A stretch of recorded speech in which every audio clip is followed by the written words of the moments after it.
Me encuentro en el libro de Santiago, en el capítulo 2 y el verso 26.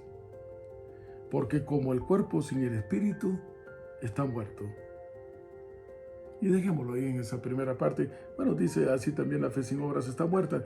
Pero me interesa la primera parte. Porque como el cuerpo sin el espíritu está muerto. De una vez por todas aclararemos en esta oportunidad cómo es que en verdad la vida no depende de pulmones que se llenen de oxígeno, sino que depende de un alma que está aferrada a la fuente de la vida, que es el Señor. Varias veces lo hemos comentado, pero vamos al principio, al origen. Tal y como lo dice Santiago, es refutado también en el Antiguo Testamento en sus principios por Génesis capítulo 2 y el verso 7.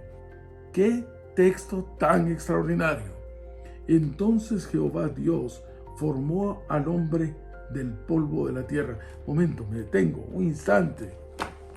No dijo a la tierra que salgan los hombres, así como lo hizo en el mar con los peces, con las plantas, con los... No. Qué maravilloso amor. Qué extraordinario. Con razón es papá. Cuando pensó en ti, cuando pensó en mí, se inspiró. Se inspiró al infinito. Se ensucia las manos, se ensucia los dedos, agarra el lodo, como si fuese un niño, y comienza a formar un muñequito. A un extraordinario detalle. De por sí ya hubiera estado bien hecho, pero fue más allá. Le quiso poner una manera de ser, una manera de sentir, un carácter, pensamientos. Le quiso poner vida. Entonces dice la palabra de Dios en Génesis capítulo 2 y el verso 7, en la parte final: y sopló en su nariz aliento de vida, y fue entonces el hombre un ser viviente. La única forma en que existe la vida o existe un ser viviente es cuando se une ese muñeco de barro que está inerte con la fuente de energía que es el Señor. Tan inerte como inertes son los cadáveres, las personas que han dejado de respirar, sin signos vitales. No hay vida.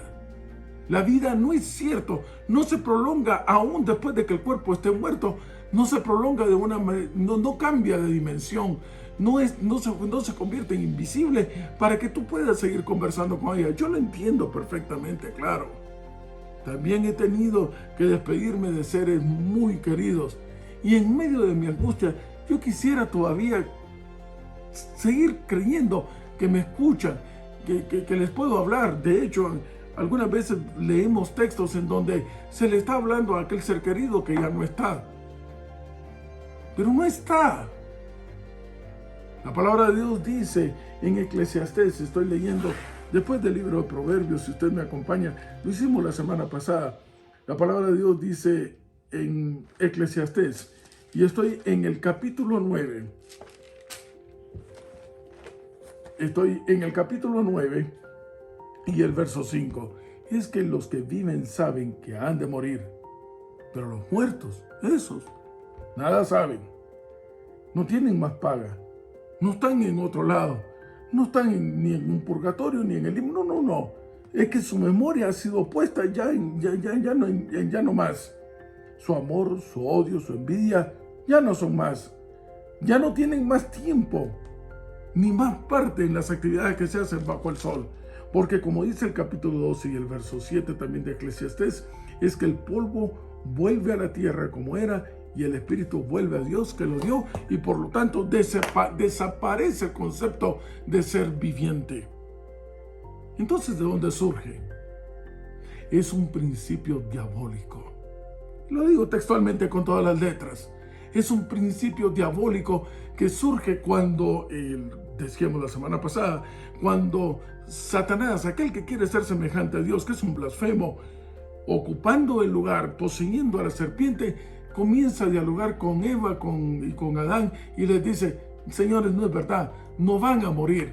Y trata entonces de idear algo para que trascienda la vida, aunque ya no sea en un cuerpo. No existe vida separada de un cuerpo. No existe vida separada de Dios. No existe. Disculpa. Si tú sientes que se te está dando una noticia, pues no, pero es la realidad. Dejemos de imaginar las cosas. Por otro lado, en cambio, sí te puedo decir una experiencia que se encuentra registrada en Marcos capítulo 5. Te voy a contar la historia. Tú la puedes ver detenidamente en casa. En Marcos capítulo 5 se habla acerca de dos individuos. El primero de ellos, de cierta posición económica, Jairo. Pero Jairo tenía una terrible pena. Su hija, de apenas 12 años, se estaba muriendo. Había ido con todos los médicos y de nada, no había conseguido nada. Y quizás, como dicen en México, de perdida tal vez el carpintero, el curandero, el yerbero, pues puede hacer algo. Y busca a Jesús. Como he escuchado en muchísimas ocasiones cuando me dicen, es que Dios todo lo puede. Pues si Dios todo lo puede, ¿por qué no acudiste a Él antes?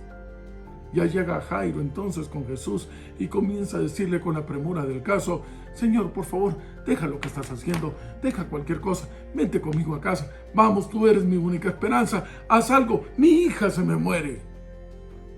Quizás ya iba en camino cuando de pronto alguien lo llama, o en aquella multitud se encuentra con que alguien le toca el borde de su manto. Es que no fue simplemente que lo tocaran, es que de él salió esa misma energía que hizo vivir a un muñeco de barro. Estamos hablando de una mujer que quizás con sus años tenía 12 años, la misma edad de la niña, pero de sufrir de una hemorragia. Yo diría que quizás de pronto tendría un cáncer cervicouterino. Hace tiempo recuerdo que llegó una dama conmigo y me dice, ya no aguanto más, estoy desesperado, usted no sabe lo que significa tener 15 días con hemorragia, no lo soporto.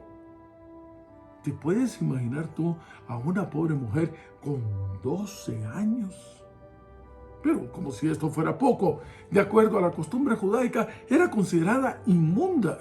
Se quedó sin familia, se quedó sin dinero, iba cada vez peor. Los médicos ya no daban nada por ella, estaba desahuciada, no tenía esperanza, estaba sola, profunda y terriblemente sola. En 12 años nadie la tocaba, insisto, la consideraban inmunda, no sabía lo que era un apretón de manos, un abrazo, ya no digamos un beso. Y aquella mujer estaba tan resignada que la palabra de Dios dice en Marcos capítulo 5, cuando escucha que llega el Nazareno, lo primero que piensa es, bueno, está bien, me voy a morir, pero ya lo sé, pero por lo menos quiero morir en paz. O en otras palabras, quiero morir con Él aquí. Si tan solo lograra yo tocar el borde de su manto, entonces seré salva. No dice seré sana, es que no busca la sanidad. Y saben ustedes, va en el orden correcto, porque lo importante no es sanar el cuerpo que tarde o temprano morirá, sino bien nos va en los 80 años. No, era sanar su alma, porque entonces su cuerpo tarde o temprano resucitará. Eso es lo que dice Mateo capítulo 10, verso 28. No temas al que mata el cuerpo, sino que al que mata el alma. Y me imagino a esta mujer, en su último hálito de energía, decide ir donde está Jesús. Si hubiésemos sido tú y yo, ¿verdad que nos hubiese gustado salir corriendo y no tocar el borde de su manto, abrazarlo, tirárnoslo encima? Pero no. La mujer podría querer eso, pero no podía físicamente hacerlo. Seguramente estaba anémica, con una terrible debilidad. Así que comienza a llegar a Jesús así, exactamente así como tú y yo llegamos a Él. Inmundos, sucios, arrastrados, tal vez sangrando las dos rodillas, desgreñados, asquerosos, sin nadie que quisiera estar cerca de nosotros, con olor a cerdo como el hijo pródigo. Así exactamente huele tu vida antigua y la mía, nuestros pecados. Y todo el mundo se hace a un lado. Es que nadie se quiere contagiar, es que nadie se quiere contaminar, es que somos inmundos. Y en un acto de supremo esfuerzo, quizás en el último suspiro de su vida, toca el borde del manto del Señor. ¡Qué experiencia! ¡Qué experiencia tan extraordinaria! Es como esa, como cuando estás en una vela y de pronto A veces están de más las palabras, no importa lo que digas, no va a ser suficiente. Y simplemente basta con que le pongas una mano sobre el hombro y cuántas cosas están diciendo ahí. Lo siento mucho, estoy contigo, no te preocupes, llámame cualquier cosa. Tú sabes que no estoy solo. Solamente con poner esto, hermano, aquí. ¿Cuántas cosas no escuchó esta mujer cuando se dio cuenta que Jesús se dejó tocar?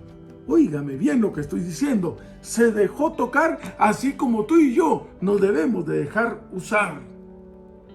Se deja tocar. Es que Jesús bien pudo haberse hecho a un lado, pero bendito y alabado sea el nombre de Dios, porque cuando llegaste tú, cuando llegué yo, así de inmundo como estábamos, el Señor no huye de nosotros, al contrario, nos abraza, se ensucia de nosotros, agarra nuestros pecados, se enloda de nosotros, nos da un beso en la mejilla. ¡Qué Dios como Él que se complace en perdonarnos!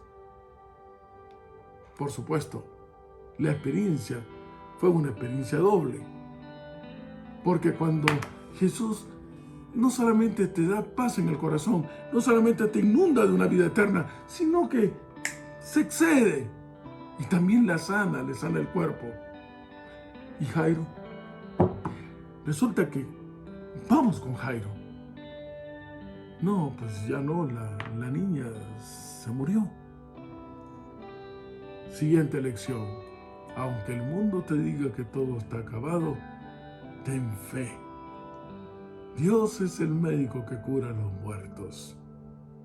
Así que Jesús se va hacia la casa de Jairo y encuentra aquella escena que la podemos entender perfectamente. Todos están llorando. Y de pronto parece desconcertante, pero el Señor pregunta, ¿y qué es lo que sucede aquí? ¿Por qué están llorando? Vamos, qué ridículo, Padre. ¿Qué? Eres maestro y no te das cuenta. Qué razonable que estén llorando. No, son ustedes los que no se dan cuenta. ¿Hasta cuándo van a entender? Y sabes tú, el verbo que en hebreo utiliza el Señor Jesús para decirle a todos que salgan de la casa de Jairo es exactamente el mismo verbo que utiliza para pedirle a todos los mercaderes que salgan del templo de Dios. Un verbo con autoridad, no simplemente por favor, no, salgan, largo de aquí. ¿Hasta cuándo van a entender ustedes que la vida depende únicamente de aquel que tiene su alma aferrada a la fuente que es el Señor? ¿Qué diálogo aquel con la niña? Perdóname, mija, que te despierte porque muerta no está. Que te despierte, es que esto no entienden que tú estás mejor que ellos. Pregunta del millón. ¿Quién estaba peor? ¿La mujer que ya había vivido toda una vida o la niña que apenas empezaba a vivir? Seguramente nosotros hubiésemos enviado a los paramédicos primero con la niña. Total, la mujer ya había vivido. Pero mira cómo es el concepto del Señor. Lección. A la niña se le moría el cuerpo. Bueno, qué gran cosa. Pero a la mujer se le moría el alma. ¡Qué gran cosa! ¿Tomas nota de la diferencia que hay? A la niña, lo repito, a la niña se le moría el cuerpo. Vaya, qué gran cosa. Este va a resucitar. Pero a la mujer se le moría el alma. Y eso sí es gran cosa. Porque si se le muere el alma, el cuerpo no va a resucitar. Este es el concepto entonces que maneja la mentalidad del Creador y que maneja el pueblo de Dios y que maneja aquel que está consciente que para mí el vivir es Cristo y si he de morir es una ganancia. ¿Cómo se contradice el hecho de decir, oye, se fue al cielo, allá está, mira qué alegre la está pasando? Pues si tan alegre la está pasando, entonces, ¿por qué no mejor buscamos el acabar con la vida aquí? Con razón. Ahora puedo entender a Pablo que le dice a los de Corinto, oigan, no, pues si yo aquí estoy únicamente por ustedes, sí, porque por mí fuera, hace rato yo estaría ya descansando en el Señor. Para mí el vivir es Cristo y el morir una ganancia. Y para el pueblo de Dios, como lo es para Jesús, dice nuestra autora favorita, la muerte del cuerpo es algo de carácter trivial, sin importancia. Es que la vida no reside allí. Una vez más, la vida reside en aquella relación íntima con la fuente de la vida, es el Señor. Apreciados amigos, es tiempo de que volvamos a casa. Y mientras volvemos a casa, así como lo dice Mateo, así como lo dice Santiago, así como lo encontramos en Génesis, en Ezequiel, en Eclesiastés, bendito y alabado sea el nombre de Dios, porque nos encontraremos con aquel que es la fuente de la vida, y al tener esa relación con Él y tener la perpetuidad, una vez más volveremos a ser reconocidos y a ser lo que siempre debimos ser, eternos, porque surgimos de un eterno, hijos de Dios, la máxima expresión de su amor. Es necesario establecer esa relación íntima, porque solo así viviremos por siempre.